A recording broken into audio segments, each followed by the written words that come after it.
So hello বন্ধুরা, welcome to our channel রোজগার আড্ডা। তো কেমন আছো তোমরা সবাই? অবশ্যই জানিও আমরা খুব ভালো আছি। আর বাইরে দেখো প্রচণ্ড বৃষ্টি হচ্ছে, মাঠে জল জমে গেছে আর প্রচুর হারে বৃষ্টি হচ্ছে। দেখো আমি ওখান থেকে আমাদের পাইপ থেকে জল পড়ছে। তো আমার দেখো আজকে কিন্তু রান্না করতে চলেছি মাটন। তো মাটনের রেসিপি নিয়েই চলে এলাম আজকে ভিডিওতে।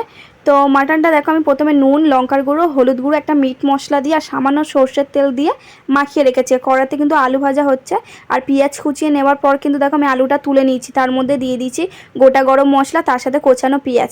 তো এটা দিয়ে দেওয়ার পর কিন্তু আমি ভালোভাবে নাড়ি চাড়িয়ে ভেজে নেবো। আর দেখো আমি একটু খুন্তির সাহায্যে পেঁয়াজগুলো সরিয়ে নিয়েছি, কারণ আমি ওই তেলের মধ্যে দেবো চিনি। তো চিনি দিলে কালারটা খুব সুন্দর আসে। তার মধ্যে দিয়ে দেবো আদা রসুন বাটা। তো এটা দিয়ে দেওয়ার পর কিন্তু ভালোভাবে কষিয়ে নেবো। আমি কিন্তু পেঁয়াজটাকে ভেজে নেবো। তো ভেজে নেওয়ার পর কিন্তু আমি দিয়ে দিচ্ছি মাটনটা। আর মাটনটার মধ্যে আমি তোমাদেরকে আগেই বললাম, যেহেতু সব কিছু মশলা মাটনের সাথেই মাখিয়ে রেখেছি, তো আমি এক্সট্রা কিছু আর কোনো অ্যাড করব না। তো ভালোভাবে কিন্তু মাটনটাকে আমি কষিয়ে নেবো তো পেঁয়াজের সাথে। তো ভালোভাবে কষিয়ে নেওয়ার পর কিন্তু আমি দিয়ে দেবো এখানে টমেটো বাটা। তো টমেটো বাটাটা দেওয়ার পরে কিন্তু আমি ভালোভাবে কষিয়ে নেবো। যেহেতু মাংসের মধ্যে নুন মাখানো ছিল আর তার মধ্যে টমেটোও পড়েছে, তো সেই কারণে মশলা থেকেই একটা জল বেরোবে। তো সেই জলটার মধ্যেই আমি কিন্তু মাটনটা কষিয়ে নেবো, আর এক্সট্রা কোনো জল দেবো না এর মধ্যে। তো ওইভাবে কষিয়ে নেবার পর কিন্তু তোমাদেরকে আমি দেখাই যে মাংসটা কেমন একটু টকবক টকবক করে ফুটছিল, মানে ওদেরই মশলার জল উঠেছিল যেটা। তো এই যে মশলার জলটা, তো এটা দিয়ে কিন্তু মাটনটাকে একবারে শুকনো শুকনো করে কষিয়ে নেবো।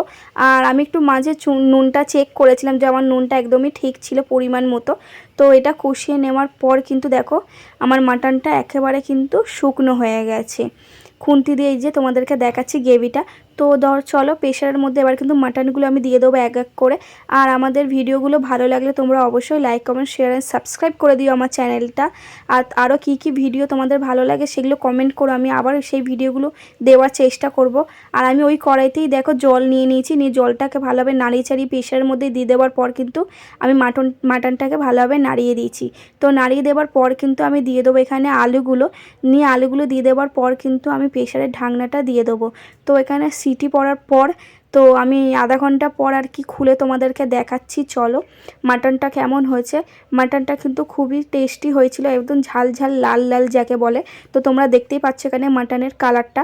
তো আমাদের ভিডিওটা এতটুকু, দেখা হবে নতুন ভিডিওতে। টাটা।